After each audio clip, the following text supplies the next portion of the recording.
L'histoire de Joseph offre un parallèle intéressant avec les Juifs qui n'ont pas reconnu leur Messie. Joseph a été vendu en esclavage par ses frères et après bien des hauts et des bas, il a été élevé au rang de premier ministre de toute l'Égypte.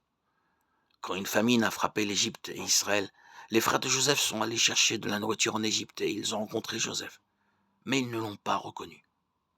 Leurs propres frères se tenaient devant eux, mais ils ne s'en sont pas rendus compte. Ils ne l'ont pas reconnu pour une raison très simple. Ils ne s'attendaient pas à cette apparence-là.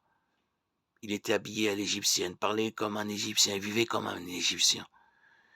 L'idée qu'il puisse s'agir de leur frère disparu depuis longtemps ne leur a jamais effleuré l'esprit.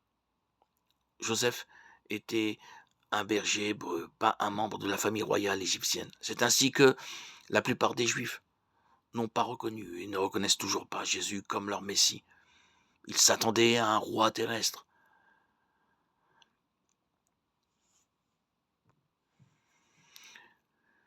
Et non en aucun cas d'un souverain d'un royaume spirituel.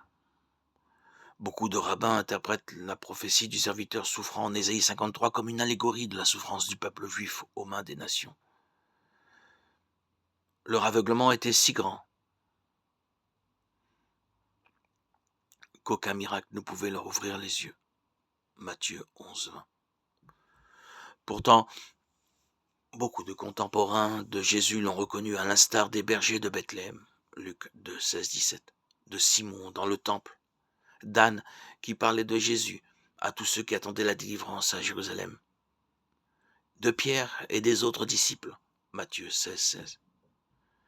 Puisse-t-il y en avoir beaucoup d'autres qui continuent de voir que Jésus est bel et bien le Messie, qui accomplit la loi et les prophètes, Matthieu 5, 17.